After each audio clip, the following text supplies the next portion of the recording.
Lord Jim by Joseph Conrad. Chapter 2.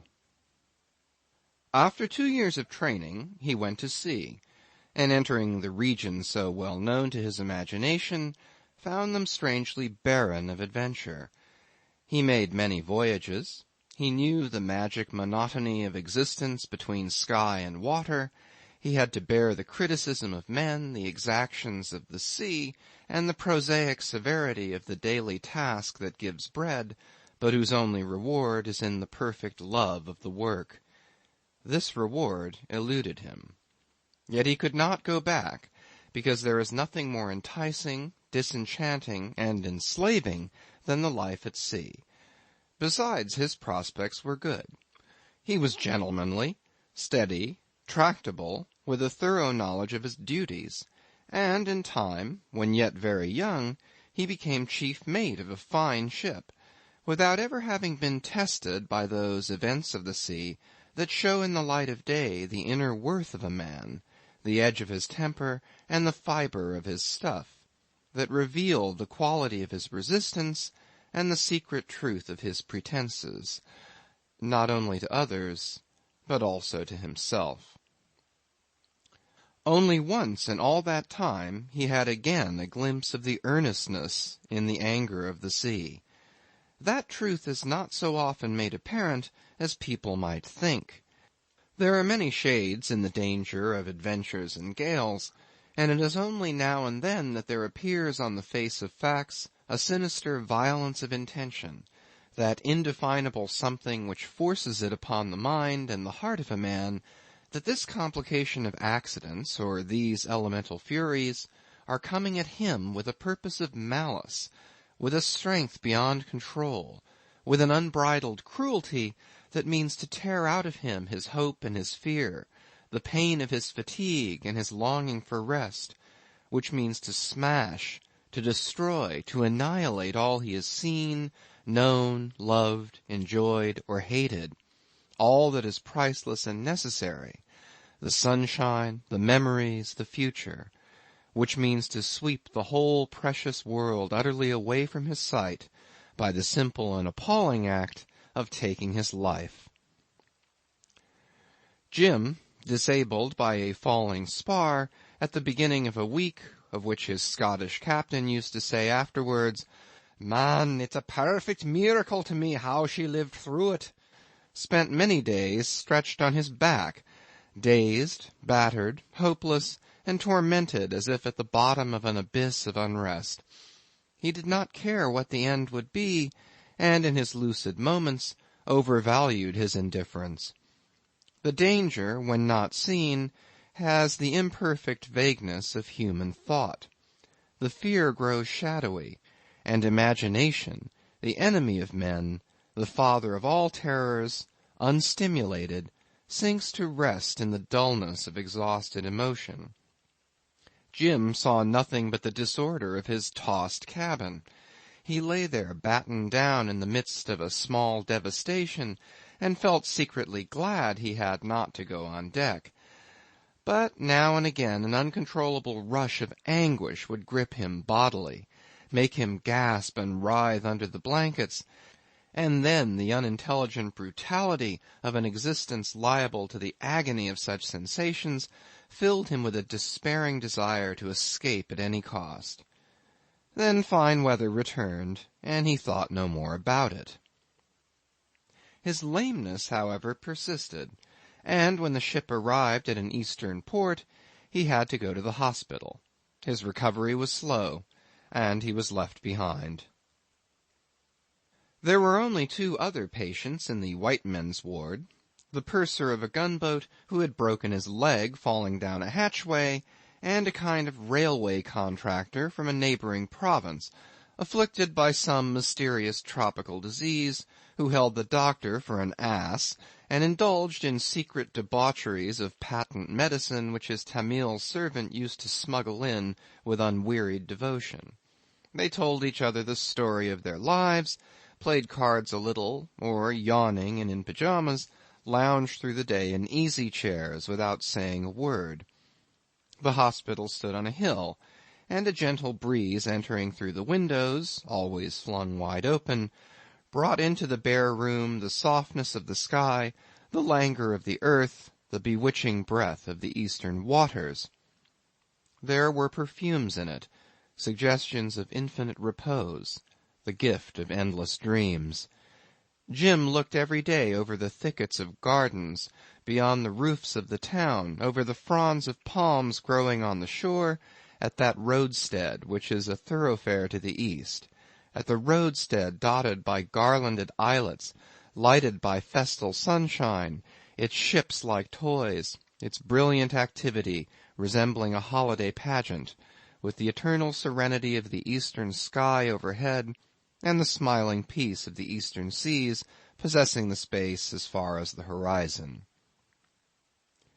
Directly he could walk without a stick, he descended into the town to look for some opportunity to get home.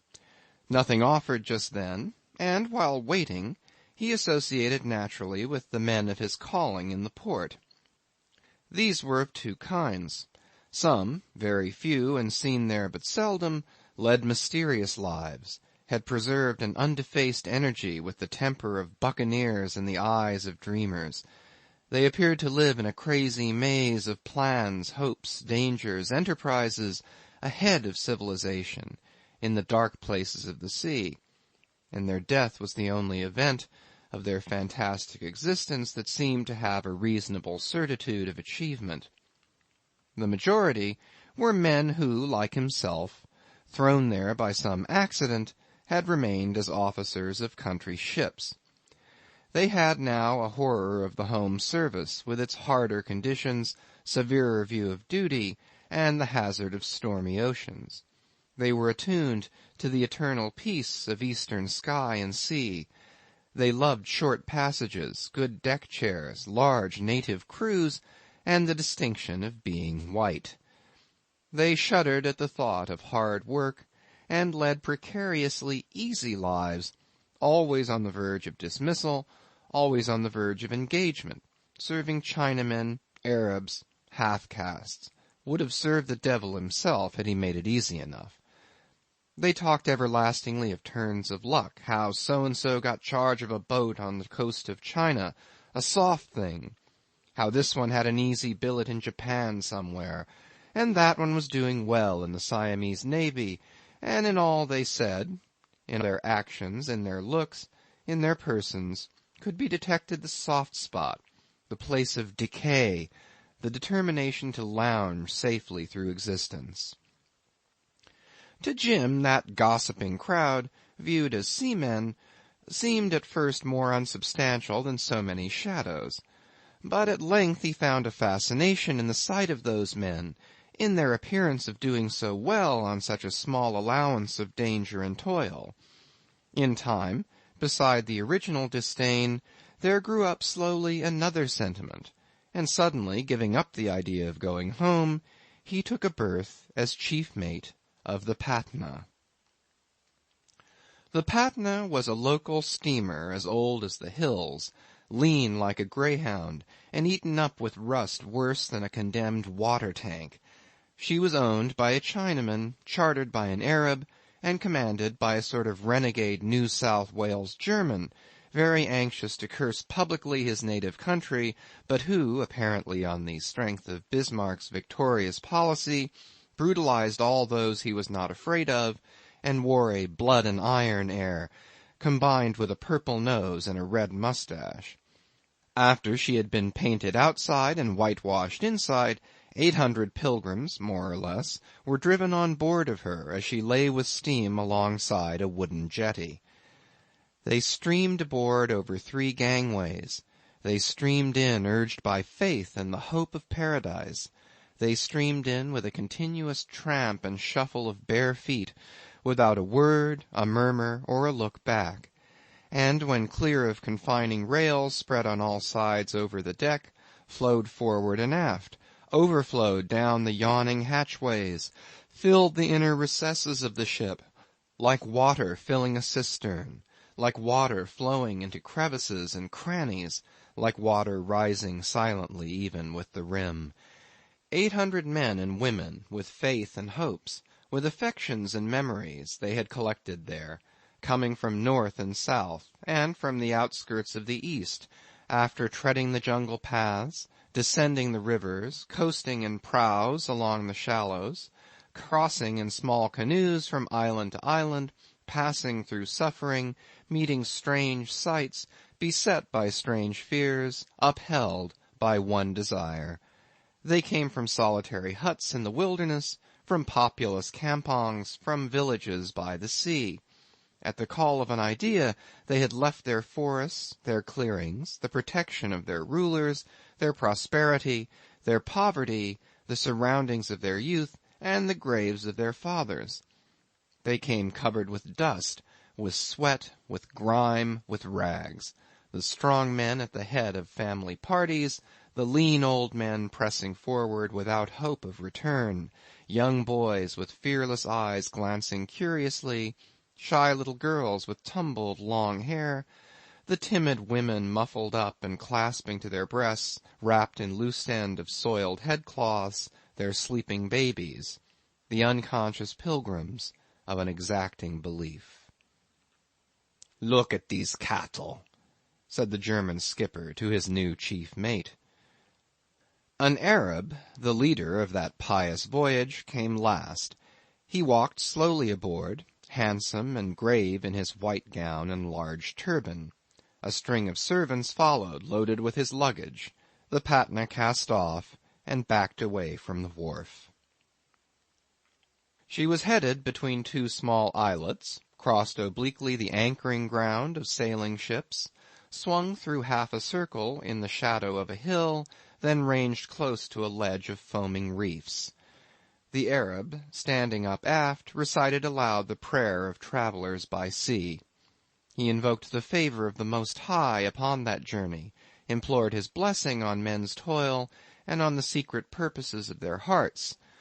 The steamer pounded in the dusk the calm water of the strait, and far astern of the pilgrim ship, a screw-pile lighthouse, planted by unbelievers on a treacherous shoal, seemed to wink at her its eye of flame, as if in derision of her errand of faith. She cleared the strait, crossed the bay, continued on her way through the 1-degree passage. She held on straight for the Red Sea under a serene sky, under a sky scorching and unclouded, enveloped in a fulgur of sunshine that killed all thought, oppressed the heart, withered all impulses of strength and energy. And under the sinister splendor of that sky, the sea, blue and profound, remained still, without a stir, without a ripple, without a wrinkle. Viscous, stagnant, dead. The Patna, with a slight hiss, passed over that plain, luminous and smooth, unrolled a black ribbon of smoke across the sky, left behind her on the water a white ribbon of foam that vanished at once, like the phantom of a track drawn upon a lifeless sea by the phantom of a steamer. Every morning the sun, as if keeping pace in his revolutions with the progress of the pilgrimage, emerged with a silent burst of light exactly at the same distance astern of the ship, caught up with her at noon, pouring the concentrated fire of his rays on the pious purposes of the men, glided past on his descent, and sank mysteriously into the sea, evening after evening, preserving the same distance ahead of her advancing bows. The 5 whites on board lived amidships, isolated from the human cargo. The awnings covered the deck with a white roof from stem to stern, and a faint hum, a low murmur of sad voices, alone revealed the presence of a crowd of people upon the great blaze of the ocean. Such were the days, still, hot, heavy, disappearing one by one into the past, as if falling into an abyss forever open in the wake of the ship.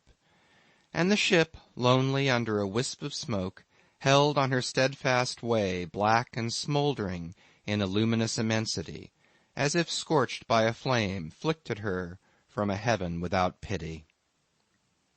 The nights descended on her like a benediction. End of chapter 2.